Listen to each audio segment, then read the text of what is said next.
This is step 5 in building our marketing plan. And in this section, we are going to cover customer behavior and just do a quick little exercise. And the three main things that we can think about with customer behavior is their fears, their pain points, and their motivations. Now, the reason that we are going to complete an exercise like this is I'm going to go back to our marketing plan structure. And the reason we're going to do these customer profiles and behaviors is directly related to content, because then that tells us what words we should use, our overall message, what images we should use. That's why we're doing this. So that's the purpose of doing a quick little exercise like this. Now, I don't think that you need to paint over this for hours and hours. I think a lot of this will just be practical and common sense once you start thinking about it. So, just to begin, we're going to start with fears and what would be some of the fears of a prospect that you were thinking of reaching out to. Let's just say a commercial property manager, for argument's sake. Some of the things that they might think about is they don't want to get fired. They don't want to look bad in front of their boss. They definitely don't want tenant non-renewals because they're going to get fired and look bad in front of their boss. So that's what some of their fears are.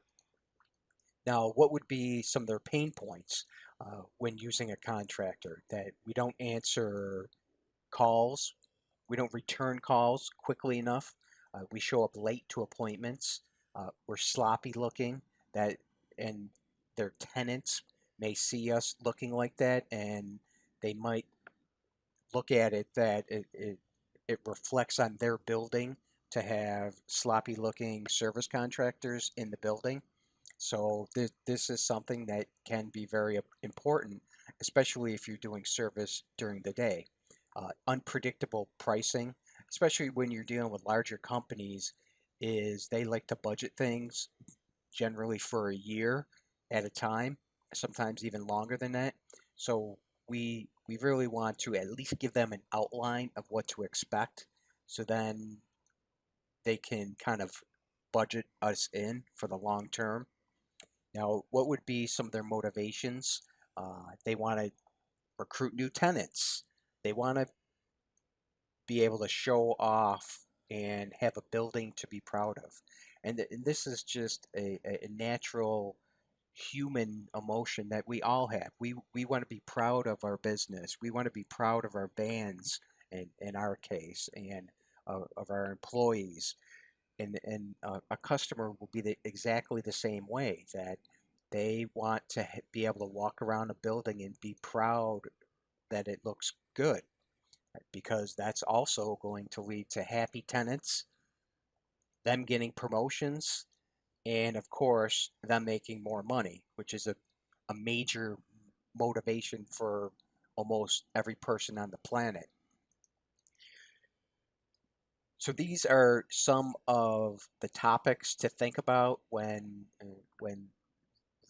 reaching out to a prospect. And it wouldn't really matter if you reached out to them on LinkedIn or you ran a Facebook ad, postcards, brochures.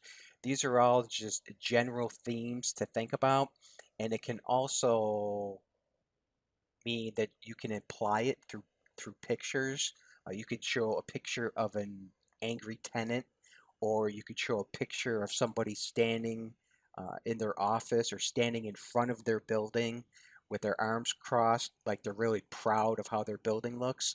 So it's just not in the words we use, but it also can mean in our we can also imply some of this stuff.